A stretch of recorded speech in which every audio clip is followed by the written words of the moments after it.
আসসালামু আলাইকুম। Expert holiday 365 এর পক্ষ থেকে সকলকে জানাই প্রাণঢালা অভিনন্দন। আশা করি যে যেখান থেকে ভিডিওটা দেখছেন অথবা দেখবেন সকলেই অনেক অনেক ভালো আছেন।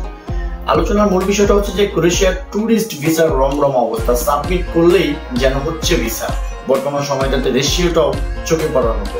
তবে আলোচনার পূর্বে আন্তরিক রিকোয়েস্ট, চ্যানেলটি সাবস্ক্রাইব করে রাখবেন নেক্সট ভিডিওগুলো পাওয়ার জন্য। এছাড়া আপনাদের যদি কোনো মতামত থাকে চাইলে কমেন্টস বক্সে টাইপ করতে পারবেন। আমরা সময় সুযোগ বুঝে আপনাদেরকে ভালো একটা অ্যান্সার দেওয়ার চেষ্টা করবো ইনশাআল্লাহ।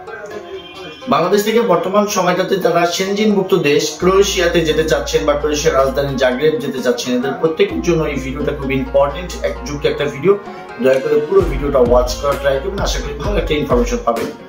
বন্ধুরা, বর্তমান সময়টাতে অল্প টাকায় অল্প সময়ে সেনজিন মুক্ত দেশ ক্রোয়েশিয়া কিন্তু একেবারে আপনার হাতের নাগালে।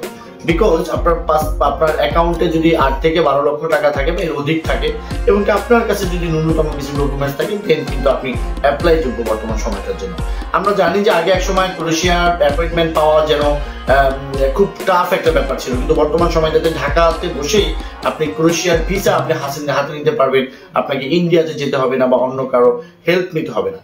এই সময়টাতে ক্রোয়েশিয়ার এই পরিমাণ ভিসা হচ্ছে যে আপনি যে যেখান থেকেই পারেন, যদি আপনার পাসপোর্টে দুই একটা কান্ট্রি ভিজিট করা থাকে অথবা যদি ফ্রেশ পাসপোর্টও থাকে, আপনি কিন্তু একবার ট্রাই করতে পারেন ক্রোয়েশিয়ার ভিজিটর ভিসার জন্য।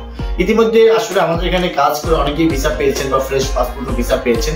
তো ফ্রেশ পাসপোর্টে যারা ভিসা পেয়েছেন তাদের কিন্তু অবশ্যই ডকুমেন্টটা খুব স্ট্রং ছিল, অর্থাৎ আপনার ব্যাংক ব্যালেন্স, আপনার প্রফেশনাল ডকুমেন্টস, আপনার ফাইন্যান্সিয়াল যদি আরো কোনো ডকুমেন্টস থাকে, আপনি গভর্নমেন্টকে ট্যাক্স পে করেন কিনা, লাইসেন্সগুলো আপনার রিনিউ করা আছে কিনা, আপনার এভরি মান্থ ইনকাম যেটা আছে এটা কি আপনি কনফার্ম করতে পারলেন কিনা, অর্থাৎ ভিসা অফিসারের কাছে পরিকল্পিতভাবে আপনাকে দেখাতে হবে, খুব প্ল্যানিং করে যে বাংলাদেশে আপনার ভালো একটা ইনকাম আছে। যে ইনকামের উপর ডিপেন্ড করে তারা চিন্তা করবে যে আপনি বাংলাদেশে হিউজ একটা ইনকাম করছেন, সো আপনি ওখানে থাকবেন না। এই ধরনের প্রোফাইল আপনাকে এই ভিসা পেতে সহায়তা করবে। বন্ধুরা, যাদের কাছে ধরেন শুধু ব্যাংকটা আছে, তো অনেকে আছেন আপনি যদি নিজেকে কোথাও জব ইনক্লুড দেখাতে পারেন, এরকম অনেকে আছে যে পরিচিত অনেকের কোম্পানি আছে, ব্যাংক ডেটে আপনি একটা এনওসি নিতে পারবেন, একটা স্যালারি স্টেটমেন্ট নিতে পারবেন, তারাও কিন্তু ওই ক্রোয়েশিয়ার জন্য অ্যাপ্লাই করতে পারবেন। কারণ ক্রোয়েশিয়া নতুনভাবে বাংলাদেশে এখন স্টার্ট হয়েছে, এই সময়টাতে এরা প্রচুর পরিমাণ ভিসা আমাদেরকে প্রোভাইড করবে। আমরা আমাদের জায়গা থেকে কতটুকু এই সুযোগটা নিতে পারছি এটা কিন্তু আসলে আমাদের ইন্টারনাল বিষয়। আর যাদের পাসপোর্টে দু একটা কান্ট্রি ভিজিট করা আছে, যাদের ব্যাংক ব্যালেন্স বা ইত্যাদি ইত্যাদি সমস্ত পেপারস গুলো যাদের বর্তমান সময়টাতে রেডি করা আছে, আমি বলবো যে now it's the best time to go to Croatia. আর এই ক্রোয়েশিয়ার ভিসা দিয়ে কিন্তু আপনি যেতে পারবেন Italy, France, Germany, Switzerland, Belgium, Norway, Sweden, এরকম আরো অনেকগুলো দেশ। তো এই সময়টাতে যারা ক্রোয়েশিয়ার জন্য ভাবছেন যে ওয়ার্ক পারমিটে অনেক টাকা খরচ করে যাবেন, আমি মনে করি যে ওয়ার্ক পারমিটে 12-15 লক্ষ টাকা খরচ না করে আপনি একটু ভিজিটর ভিসার জন্য একবার ট্রাই করুন, দেখেন আপনার হয়ে যেতে পারে ভিসা। আপনি 10টা ফাইল জমা করলে 10 জনের যে ভিসা হবে তা কিন্তু না, তবে ম্যাক্সিমাম মানুষেরই কিন্তু বর্তমান সময়টাতে ভিসা রূপান্তরিত হবে।